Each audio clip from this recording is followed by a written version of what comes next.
কত কঠিন দিনের অধিকারী।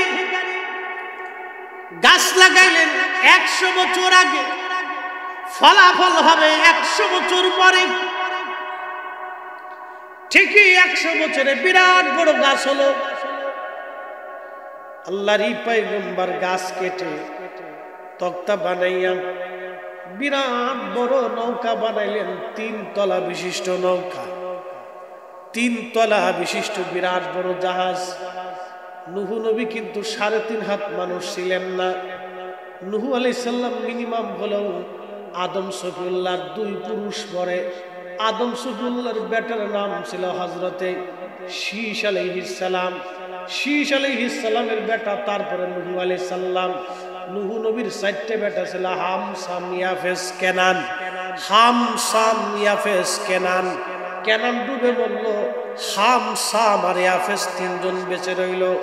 হাম, সাম আর ইয়াফেস হলো এই মানব জাতির সব যত শাখা আছে, আফ্রিকা বলেন, ইউরোপ বলেন, আমেরিকা বলেন, আরব বলেন, আজম বলেন, ভারত বলেন, পাকিস্তান বলেন, হাম, সাম, ইয়াফেস এই 3 জনের বংশধর সবাই।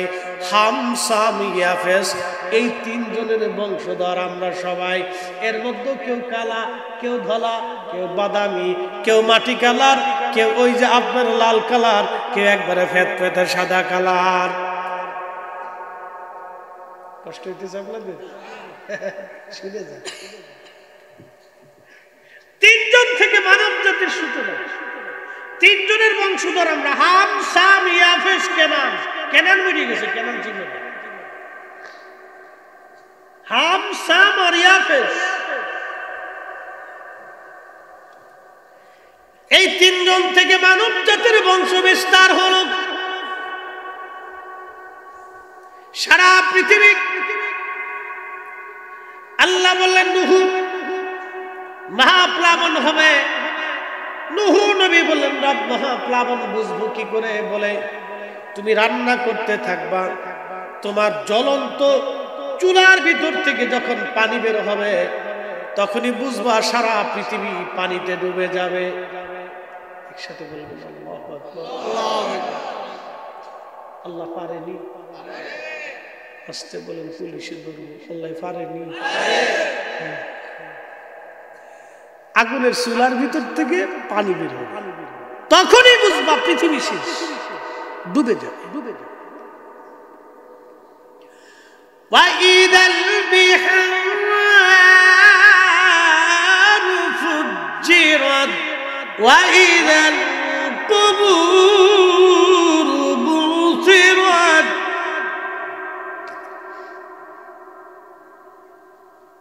মহেশখালীবাসী সমুদ্র উদ্বেলিত হবে, সমুদ্রের পানিগুলি পৃথিবীতে আছাড় মারবে। এখান থেকে সমুদ্র কত কিলো? কত কিলো? 1.5 কিলো, 2 কিলোই ধরলাম। 2 কিলো তো কাক দিলি শেষ। আমার দিকে তাকান, নামাজ কেন পড়বেন? আপনাদের তো মরণের ঝুঁকি বেশি। মরণের ঝুঁকি থেকে কেউ মুক্ত না, আপনারা বেশি। ঘুমাই রয়েছেন, সকালবেলা উঠে দেখবেন ধুয়ে নিয়ে চলে গেছে। বাংলাদেশ সরকারও জানবে না কি হয়ে গেছে। যদি ওনার ইচ্ছা হয়ে যায় কিছুই করে না। এই জন্য কখনো নামাজ কাজা করবে না। সমুদ্র মাত্র 2 কিলো। কোরআন বলতেছে, ওয়াইদাল বিহারু ফুজ্জিরাত,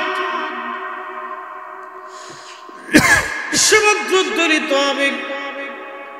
সমুদ্রের তলদেশটাকে আল্লাহ উঁচা করে দিবেন।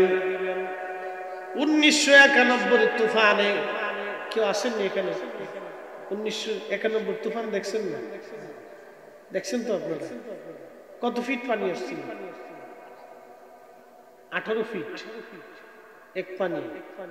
এই এলাকা পুরা পানিতে তলায় গেছিল না? বাড়িঘর কি ছিল? কিচ্ছু ছিল। পানির সাথে ভাসায় নিয়ে চলে গেছে। সুনামি, ইন্দোনেশিয়া সুনামি হয়েছে। আহা, 2 লক্ষ মানুষ পানির সাথে আল্লাহ ভাষায় নিয়ে চলে। 1450 বছর আগে আল্লাহর কোরআনে যাহা বলেছে তাহাই ঠিক। কথা কর না কেন? ঠিক, যাহা বলেছে তাহাই ঠিক।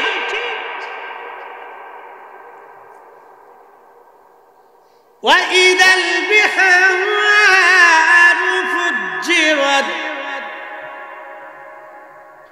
সমুদ্র উদ্বেলিত, সমুদ্রের পানিগুলি নিচ থেকে আল্লাহ পাক তুলে ধরবেন, সমুদ্রের তলদেশ আল্লাহ উঁচা করে দিবেন।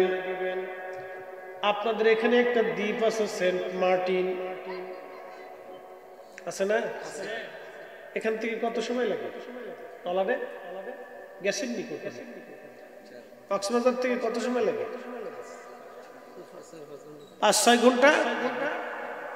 5-6 ঘন্টা সময় লাগে। সেন্ট মার্টিন দ্বীপ, আপনি কি জানেননি আজ থেকে 500 বছর আগে দ্বীপের কোনো অস্তিত্ব পৃথিবীতে ছিল না। আজকে দ্বীপের ইতিহাস আপনাদেরকে শোনাই দিয়ে যাই। শুধু ওয়াজ করলে হবে না, আল্লাহর কুদরত আপনাদেরকে জানাই দিয়ে যাই।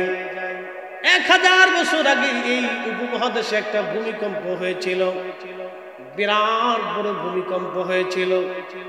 আল্লাহু আকবার। তখন তো বিল্ডিং সিল্ডিং এত কিছু ছিল না, যার কারণে মানুষ ভূমিকম্প বুঝতে পারে নাই। ও যুবকেরা শুনে যাও, আমার মা বোনেরা ঘরের ভিতর থেকে শুনে যাবেন।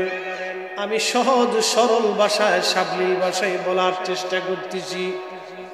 ঘুমিয়ে থাকবেন, ঘুম থেকে উঠে আর কিছুই দেখতে পারবেন না। আল্লাহু আকবার। 1300-400 বছর পরে পৃথিবীতে এই উপমহাদেশে আর একটা ভূমিকম্প হলো, অর্থাৎ আজ থেকে 400 বছর আগে একটা ভূমিকম্প হলো। এই ভূমিকম্পটা এত বড় ভয়াবহ ছিল, এত বড় ভয়াবহ যে আজকের যে সেন্ট মার্টিন দ্বীপ আপনারা দেখেন পানির উপরে, সেই সেন্ট মার্টিন দ্বীপটা ছিল পানির নিচে, সমুদ্রের ভিতরে ছিল। এই ভূমিকম্পের কারণে আমার আল্লাহ রাব্বুল আলামিন এই সেন্ট মার্টিনটাকে ধাক্কাইয়া উপরে উঠাইয়া আমার আল্লাহ বঙ্গোপসাগরের 3 ফিট উপরে আমার আল্লাহ উঠাই দিলেন। একবার জোরে বলা যাবে আল্লাহু আকবার। আমরা যদি সারা দিন সারা বছর যদি ঠেলাঠেলি করে একটা দ্বীপ বানাইতে পারবো।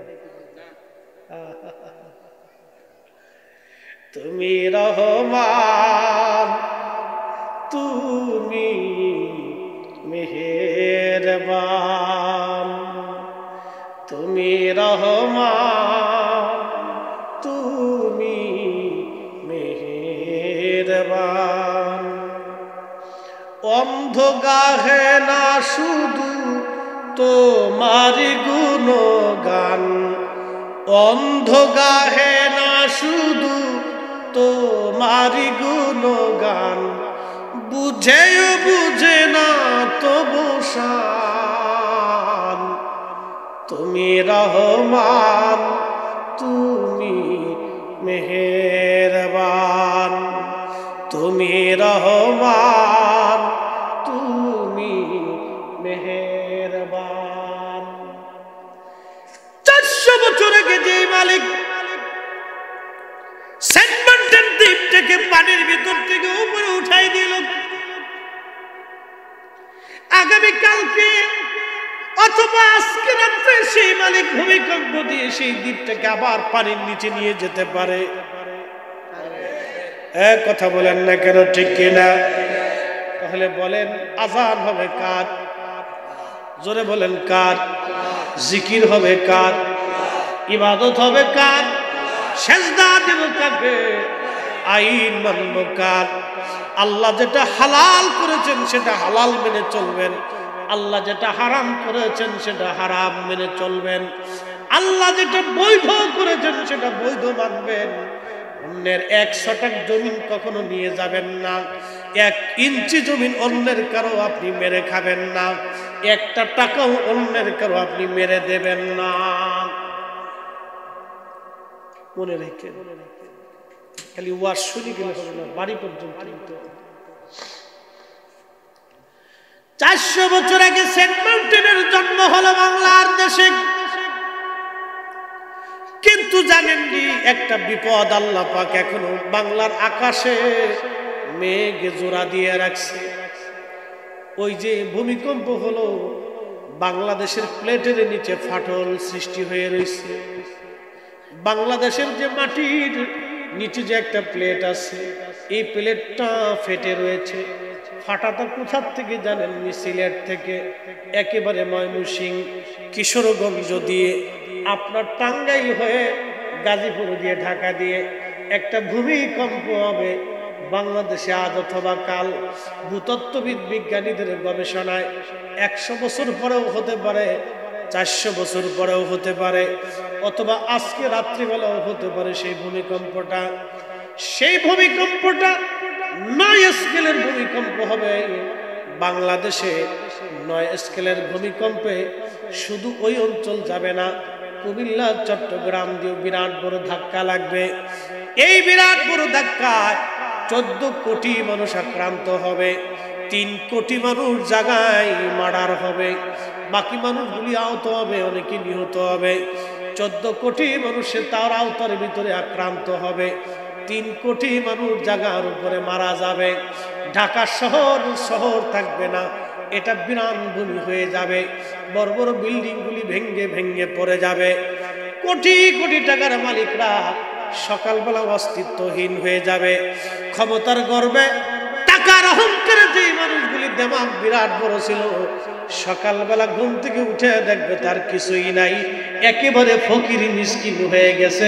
ভিক্ষা দেওয়ার মতো লোক তালাশ করে পাবে না। কথা কর না কেন?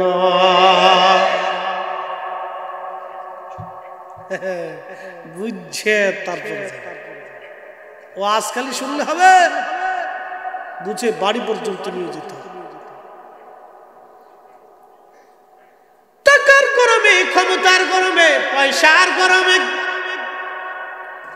মানুষকে আমরা অনেক সময় মানুষই মনে করি না, রিক্সাওয়ালারে রিক্সাওয়ালা মনে করি না। মনোযোগ দিবেন, মনে কষ্ট নেবেন না। যদি এই ওয়াজটা আমার শহরে করার দরকার ছিল, কিন্তু অনলাইনে লক্ষ লক্ষ মানুষ এই ওয়াজ আমার দেখবে। শহরে অনেক মানুষ রিক্সাওয়ালারে মানুষ মনে করে না, ওই অটোওয়ালারে মানুষ মনে করে না, যে বেটা শ্রমিক তারে মানুষ মনে করে না। শহরের ধনী ব্যক্তির বাড়ি যারা কামলা দেয়, ওই ধনী ব্যক্তিরা গরিবদেরকে মানুষই মনে করে না। আপনি জানেন না, শহরের বহু নারীরা কাজের মেয়ে ছোট ছোট বাচ্চাদেরকে অত্যাচার করে, কি পরিমাণে মারে পিটায়। এটা যদি আপনি দেখতেন, জীবনে কোনোদিন আপনার সন্তানটাকে কাজের বুয়া বানাইতেন না।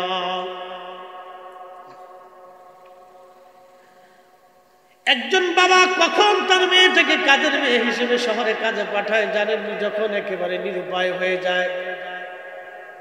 নিরুপায় হয়ে যায়। খুব মনোযোগ দিয়ে কথাগুলি শুনবেন।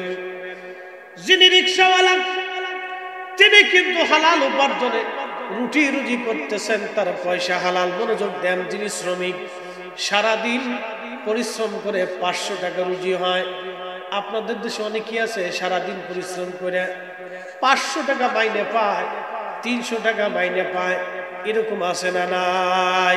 আছে না? আছে। আরো একটু পরিষ্কার করে বলছি, শ্রমিকের কথা বাদ দেন। ইমাম সাহেবের বেতন কত? আমার দিকে তাকান। ইমাম সাহেবের বেতন কত? আপনারা বলেন। 5, 6, 8,000 টাকা ধরলাম। যদি তার মাসে 8 হয়, দিনে কত? বলেন। মাসে 8 হলে দিনে কত? 200 কত? 280। আর সারাদিন যে পরিশ্রম করে শ্রমিক, তার বেতন কত? 1000ও আছে, 500 টাকা। তাহলে ইমাম সাহেব তিনি মাসে প্রত্যেক দিন রুটি করলেন মাত্র 250 টাকা। পরিসংখ্যান দিয়ে গেলাম। তারপর অনেক সময় ইমাম সাহেব যে ঝাড়িটা দেয়, বাপরে বাপ,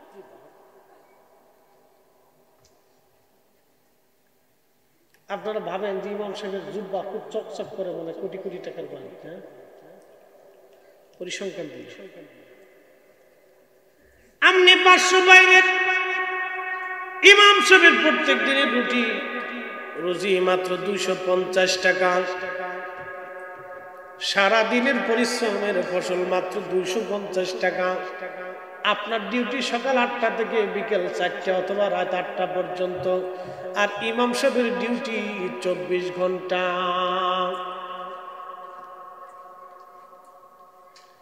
এরপরও মাসে 50 টাকা 100 টাকা গ্রামের মানুষ দিতে চায় না। ক্যাশিয়ার সাহেবের জান শেষ হয়ে যায় টাকা উঠাইতে গেলে, আজ দিব কাল দিব, 6 মাস 1 বছরের বাকি ফেলাইয়া অনেক মুসল্লি ইমামের বেতনের টাকা পরিশোধ করলো না। এই মুসল্লি মরে যাওয়ার পরে বলেন তো ইমাম দি জানাজা হলো, কিয়ামতের ময়দানে ইমামের টাকা বুঝাই দিয়ে তারপরে জান্নাতে যাওয়া লাগবে। জান্নাত বাপ দাদার খেলের খুদদারি সম্পত্তি না, ইমামের টাকা বুঝাই দিয়ে তারপরে জান্নাতে যেতে হবে।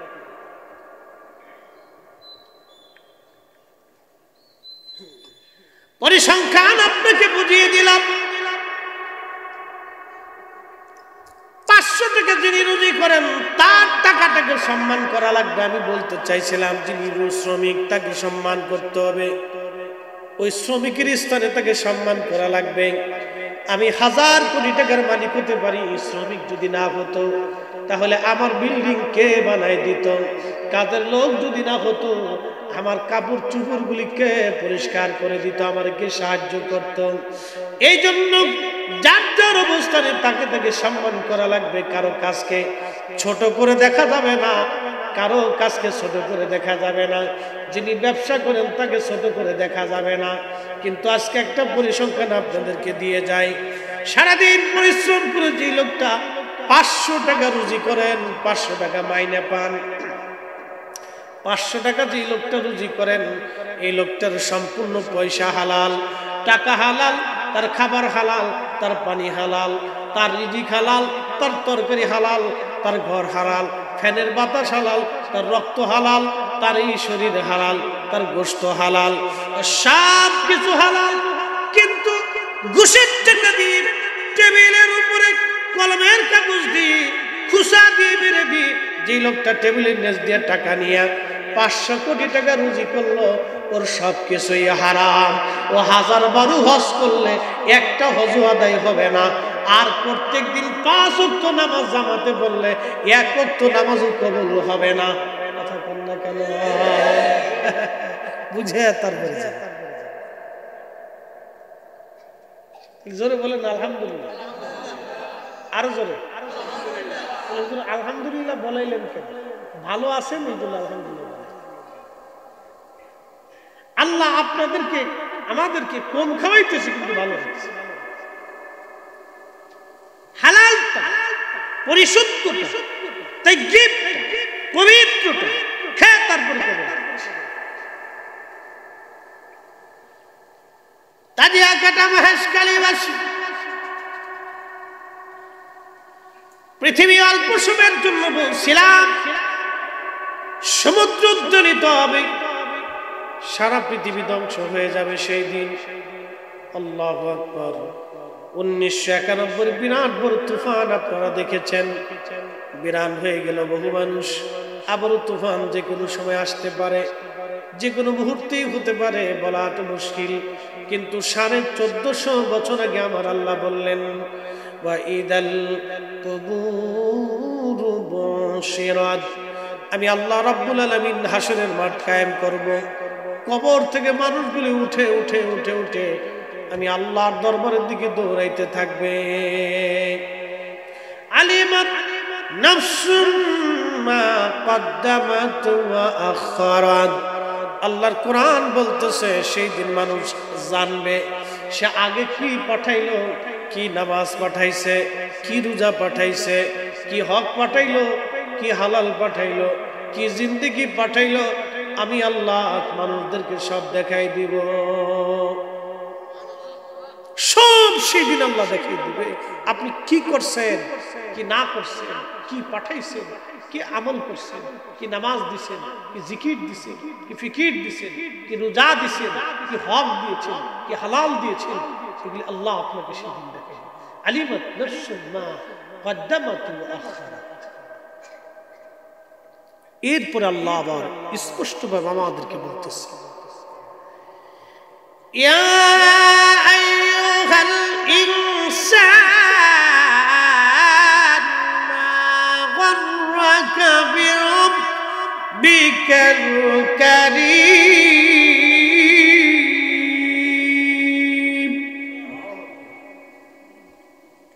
হে মানব জাতি, কিসে তোমাকে আল্লাহ থেকে জুদা করে দিল বলো? কে কে তোমাকে আল্লাহ থেকে জুদা করে দিল বলো? কে তোমাকে আল্লাহ থেকে জুদা করে দিল বলো? আল্লাযী খালাকাকা ফাসাওয়াকা ফাআদালাক। আমার দিকে তাকান। অনেক মানুষের প্যারালাইসিস রোগ হয়, হাত আছে কিন্তু শক্তি নাই। কথা কন ঠিক কিনা? হাত আছে শক্তি নাই, পা আছে শক্তি, শরীর আছে শক্তি, প্যারালাইসিস। বলেন তো, প্যারালাইসিস রোগ যদি হয়ে যায় সেনাপ্রধান হলে কি হবে? দাম নাই। বাংলাদেশের সবচেয়ে বড় ডাক্তার হলে কি হবে? দাম নাই। রাষ্ট্রপতি, প্রধানমন্ত্রী, ডিসিএসপি যাই বলে বলে কোনো দাম। প্যারালাইসিস হয়ে গেছে, তার জীবনটা শেষ, বরবাদ, কিচ্ছু নেই। এই জন্য সব ক্ষমতার মালিক যিনি, তিনি আল্লাহ। তিনি বলতেছেন আল্লাযী, যিনি খালাকাকা, সৃষ্টি করেছেন তোমাকে, ফাসাওয়াকা ফাআদালাক, সুবিন্যস্ত করেছেন। যিনি তোমাকে সৃষ্টি করেছেন, সুবিন্যস্ত করেছেন, তিনি সুঠাম করেছেন, তিনি আল্লাহ। আল্লাহ আল্লাহ আল্লাহ, যিনি সুঠাম করেছেন, সুবিন্যস্ত করেছেন, তিনি সব আমাদের জন্য করলেন। এই জন্য সব ক্ষমতা আমার মালিক, আমার আল্লাহ তার নিজের কাছে রাখলেন। এই যে প্যারালাইসিস, পক্ষঘাত যদি রোগে একবার আক্রান্ত হন, পৃথিবীর কোনো ওষুধ আবিষ্কার হয় নাই, এই রোগ আপনাকে পরিপূর্ণ ভালো করে দিবে। কোন ওষুধ? ব্রেন স্ট্রোক করলেন একবার, পৃথিবীর আর কোনো ওষুধ নেই আপনাকে পরিপূর্ণ সুস্থ করে দিবে। হার্ট স্ট্রোক করলেন একবার, পৃথিবীর আর কোনো ওষুধ নেই আপনাকে সুস্থ করে দিবে। ডায়াবেটিস হয়ে গেল একবার, পৃথিবীতে আর কোনো ওষুধ নেই আপনাকে সুস্থ করে দিবে। এইডস হয়ে গেল একবার, পৃথিবীতে আর কোনো ওষুধ নেই আপনাকে সুস্থ করে দেবে। শেষ। তাহলে বলেন, সব ক্ষমতার মালিক কে? তাহলে জিকির হবে কার? আইন মানব কার? আল্লাহ যেটা হালাল করেছেন সেটা হালাল, যেটা হারাম করেছেন সেটা হারাম। কি কথা কর নাকি? ঠিক কিনা? মানবেন তো?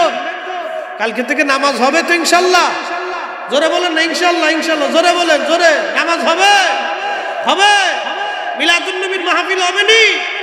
হবে। দুরুদ সালাম হবে, দোয়া মুনাজাত হবে, এগুলি চালাবে। মহেশখালীবাসী পৃথিবী বিখ্যাত একজন ওলি, তার নাম আল্লামা ইমাম শরফুদ্দিন আল বুসুরি রাহমাতুল্লাহ আলাইহি। বর্তমান মিশর, এই মিশরের রাজধানীর নাম কায়রো। কায়রো থেকে সমুদ্র উপকূলীয় একটা এলাকার নাম আছে আলেকজান্দ্রিয়া। আমাদের যেমন কক্সবাজার অথবা চট্টগ্রাম পোর্ট, ওই মিশরের সমুদ্র উপকূলীয় এলাকা বন্দর নগরীর নাম হলো আলেকজান্দ্রিয়া। এই বন্দর নগরীতে একটা অলির বর্গা আছে, তার নাম আল্লামা ইমাম শরফুদ্দিন বুসুরি। এই আলেকজান্দ্রিয়াতে বুসুর নামক একটা এলাকা আছে। যেমন ওই যে আপনার চট্টগ্রাম বন্দর নগরী বলা হয় চট্টগ্রামটাকে, যদিও বন্দর নগরী বলা হয়। এই চট্টগ্রামের ভিতরে অনেক জায়গা আছে, হামজার বাগ আছে, 16 শহর আছে, বিভিন্ন এলাকার নাম আছে। ঠিক ওই রকম বুসর শহরে ঘুমিয়ে আছেন আল্লামা ইমাম শরফুদ্দিন আল বুসুরি রাহমাতুল্লাহ আলাইহি। তিনি ওনার বিশ্ববিখ্যাত কিতাবের নাম কাসিদায়ে বুরদা। ঘুমাইছে?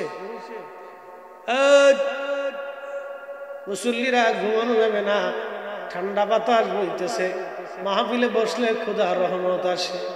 অনেকে দেখবেন ওষুধ খাইলেও ঘুম হয় না, আবার মাহফিলে বইলে ঘুমায় যায়।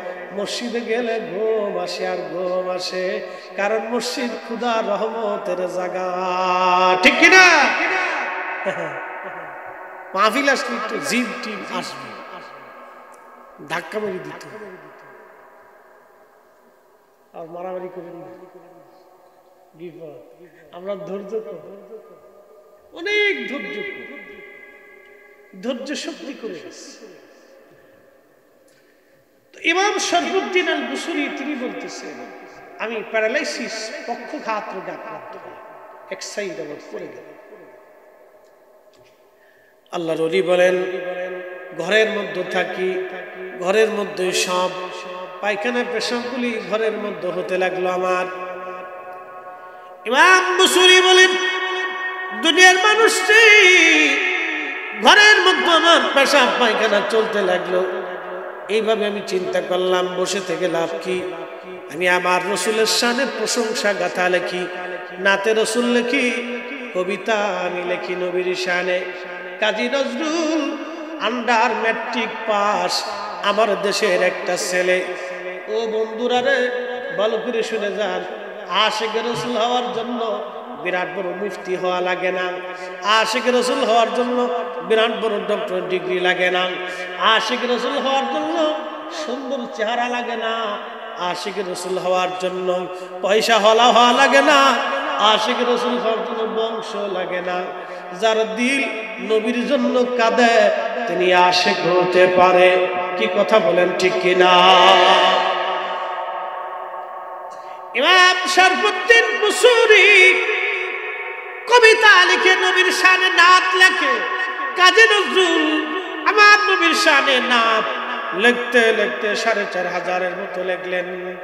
ত্রিভুবনের প্রিয় মুহাম্মদ এলো রে দুনিয়ায়, রে সাগর আকাশ বাতাস দেখবি যদি না, আয় রে সাগর আকাশ বাতাস দেখবি যদি না। ধুলির ধারা বেহেশত আজ জয় করিল দিল রে লাজ, আজকে খুশির ঢল নেমেছে ধূসর সাহারায়, রে সাগর আকাশ বাতাস দেখবি যদি না, আয় রে সাগর আকাশ বাতাস দেখবি। এইরকম নাতে রাসূল ইমাম বুসুরি বসে বসে লেখে। শেখ সাদি রহমাতুল্লাহ আলাইহি নাত লিখতো, বালাগাল্লুলাবি কামালিহি কাশাফাত তুজা বিজামালিহি হাসনাত জামিউ খুসালিহি সাল্লু আলাইহি।